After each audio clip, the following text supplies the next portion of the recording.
నమస్తే, my mentor at doctor PVG Reddy ఛానల్కు స్వాగతం. టీఎస్పీఎస్సీ విడుదల చేసినటువంటి గ్రూప్ 1 నోటిఫికేషన్, గతంలో ఇచ్చినటువంటి నోటిఫికేషన్ రద్దు చేస్తూ అదనంగా కొన్ని పోస్టులను కలుపుతూ గ్రూప్ 1 సర్వీసెస్కు సంబంధించినటువంటి నోటిఫికేషన్ను కొత్తగా వచ్చినటువంటి ప్రభుత్వం విడుదల చేసింది మనందరికీ తెలిసినటువంటిది. గతంలో ఆల్రెడీ దరఖాస్తు చేసుకొని ఫీజు పే చేసి 2 సార్లు నిర్వహించినటువంటి ప్రిలిమినరీ ఎగ్జామ్స్కు రాసినా వాటికి ఆబ్సెంట్ అయినప్పటికీ కూడా ఈ నోటిఫికేషన్లో తిరిగి దరఖాస్తు చేసుకోవాల్సినటువంటి అవసరం ఖచ్చితంగా ఉందనేది టీఎస్పీఎస్సీ తన ప్రకటనలో తెలియజేసింది. అంటే గతంలోనే మేము దరఖాస్తు చేసాం, ఫీజు కట్టాం కాబట్టి ఆ నోటిఫికేషన్ రద్దు చేసి కొత్తగా ఇచ్చారు, మళ్ళీ మేము ఫీజు కట్టడం కానీ దరఖాస్తు చేసుకోవాల్సినటువంటి అవసరం లేదు అనుకునేటటువంటిది కరెక్ట్ కాదు. ఖచ్చితంగా ప్రతి ఒక్కరు దరఖాస్తు చేసుకోవాలని చెప్పి లేటెస్ట్గా ఇచ్చినటువంటి నోటిఫికేషన్లో టీఎస్పీఎస్సీ చాలా క్లియర్గా చెప్పింది. అయితే గతంలోనే దరఖాస్తు చేసి ఫీజు కట్టి ఉన్నందున అలాంటి వాళ్ళు తిరిగి దరఖాస్తు చేసుకుంటే ఫీజు కట్టేటటువంటి అవసరం లేదు, అంటే ఫీజు ఆప్షన్ దగ్గర నాట్ అప్లికేబుల్ అనేటటువంటిది ఒక వెసులుబాటును టీఎస్పీఎస్సీ కల్పించింది. అది మర్చిపోద్దు. దీనిలో ముఖ్యంగా మనకు ఫిబ్రవరి 23వ తేదీ నుంచి దరఖాస్తు నమూనాకు సంబంధించినటువంటి దరఖాస్తు చేసుకునేటటువంటి ప్రక్రియ ప్రారంభం కాగా అది మార్చి 14 తోటి ముగుస్తుంది. అంటే గతంలో దరఖాస్తు చేసినప్పటికీ తిరిగి దరఖాస్తు చేయాలి. ఒకవేళ గతంలో ఎలిజిబిలిటీ లేక దరఖాస్తు చేయలేకపోయినటువంటి వాళ్ళు ఈ నోటిఫికేషన్లో పేర్కొన్న డేట్ నాటికి ఎలిజిబిలిటీ వచ్చి వయసు రీత్యా కానీ లేకపోతే క్వాలిఫికేషన్ రీత్యా కానీ మినిమం క్వాలిఫికేషన్ రీత్యా కానీ ఎలిజిబిలిటీ వచ్చినటువంటి వాళ్ళు తిరిగి గతంలో వారితో పాటుగా కొత్తగా కూడా దరఖాస్తు చేసుకుని వెసులుబాటును కల్పించింది. కాబట్టి మార్చి 14వ తేదీలోపు ఖచ్చితంగా దరఖాస్తు చేసుకొని ఫీజు చెల్లించాలి.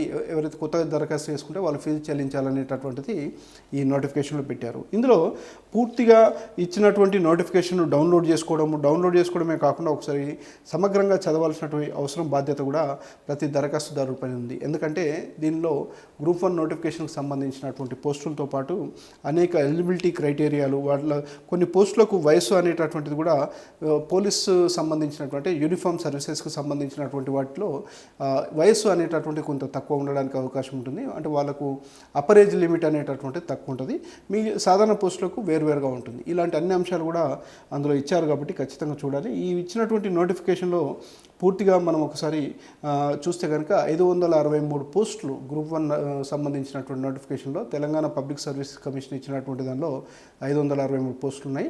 వీటిలో డిప్యూటీ కలెక్టర్ సివిల్ సర్వీసెస్కి సంబంధించినటువంటి దాన్ని డిప్యూటీ కలెక్టర్ పోస్టులు 45 పోస్టులు ఉన్నాయి.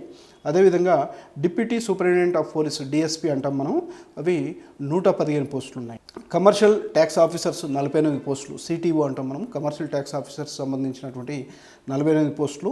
రీజనల్ ట్రాన్స్పోర్ట్ ఆఫీసర్ అంటే ఆర్టీఓ అంటుంటాం కదా, ఆర్టీఓకి సంబంధించినటువంటివి 4 పోస్టులు ఉన్నాయి. డిపిఓ అంటే డిస్ట్రిక్ట్ పంచాయత్ ఆఫీసర్, పంచాయతీరాజ్ సర్వీసెస్కి సంబంధించినటువంటివి 7 పోస్టులు ఉన్నాయి. వాటితో పాటుగా డిస్ట్రిక్ట్ రిజిస్ట్రేషన్ సర్వీసెస్కి సంబంధించినటువంటి దానిలో 6 పోస్టులు. డిప్యూటీ సూపరింటెండెంట్ ఆఫ్ పోలీస్ అనేటటువంటి డిఎస్పీ, ఇందాక సివిల్ సర్వీసెస్ అన్నాం కదా, డిఎస్పీ జైల్స్ అనేటటువంటిది సపరేట్గా కూడా ఉంటుంది. దీనికి డిఎస్పీ జైల్స్కి వచ్చేసరికి మనకు మెన్ 5 పోస్టులు ఉన్నాయి. అసిస్టెంట్ కమిషనర్ ఆఫ్ లేబర్ దీనిలో 8 పోస్టులు. అసిస్టెంట్ ఎక్సైజ్ సూపరింటెండెంట్ 30 పోస్టులు ఉన్నాయి. ఇలా మనము ఎక్సైజ్ సర్వీసెస్కు సంబంధించి తీసుకున్నప్పుడు 30 ఎక్సైజ్ సర్వీసెస్, దానిలో అసిస్టెంట్ ఎక్సైజ్ సూపరింటెండెంట్ 30 పోస్టులు ఉన్నాయి. మున్సిపల్ కమిషనర్ గ్రేడ్ 2 ఇది మున్సిపల్ అడ్మినిస్ట్రేషన్ సర్వీస్ కింద వస్తుంది, ఇందులో 41 పోస్టులు ఉన్నాయి. డిస్ట్రిక్ట్ సోషల్ వెల్ఫేర్ అది మనకు అందరికి తెలిసినటువంటిది. డిస్ట్రిక్ట్ సోషల్ వెల్ఫేర్ కింద district scheduled caste development officer ఉంటారు, సోషల్ వెల్ఫేర్ సర్వీసెస్కు సంబంధించి వస్తుంది, ఇందులో 3 పోస్టులు ఉన్నాయి.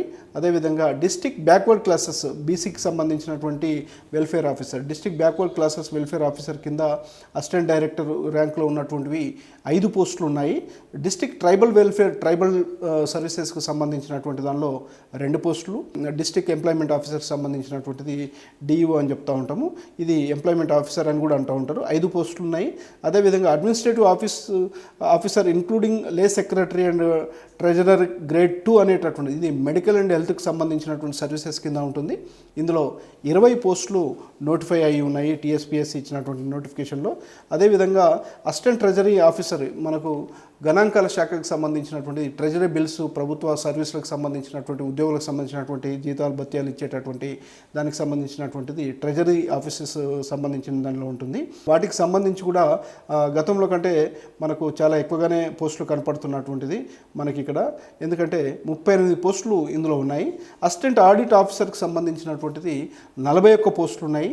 అదేవిధంగా ఎంపీడీఓ, మండల పరిషత్ డెవలప్మెంట్ ఆఫీసర్ అంటారు, ఎంపీడీఓకి సంబంధించి ఎక్కువగా 140 పోస్టులు. ఓవరాల్గా తీసుకుంటే 563 పోస్టులు ఉన్నాయి. ఒకసారి ఆలోచన చేయండి, పోస్టులు పడట్లేదు, లేకపోతే గ్రూప్ 1 సర్వీసెస్లో 50, 60, 100 వస్తేనే చాలా ఎక్కువ. 563 పోస్టులు అంటే మామూలు విషయం కాదు.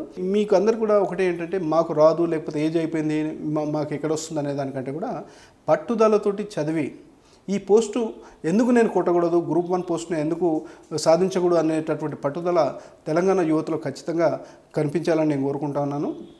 ఈ నోటిఫికేషన్లో ఇచ్చినటువంటి పోస్టులకు సంబంధించినటువంటి ఏజ్తో పాటుగా వాళ్ళకి ఇచ్చేటటువంటి జీతభత్యాలకు సంబంధించినటువంటిది, అలవెన్స్లకు సంబంధించినటువంటిది, ఏ ఏ అంశాలను పరీక్షలో అడిగే అవకాశం ఉంటుందనేటటువంటిది చాలా డీటెయిల్ నోటిఫికేషన్ ఇందులో ఉంది.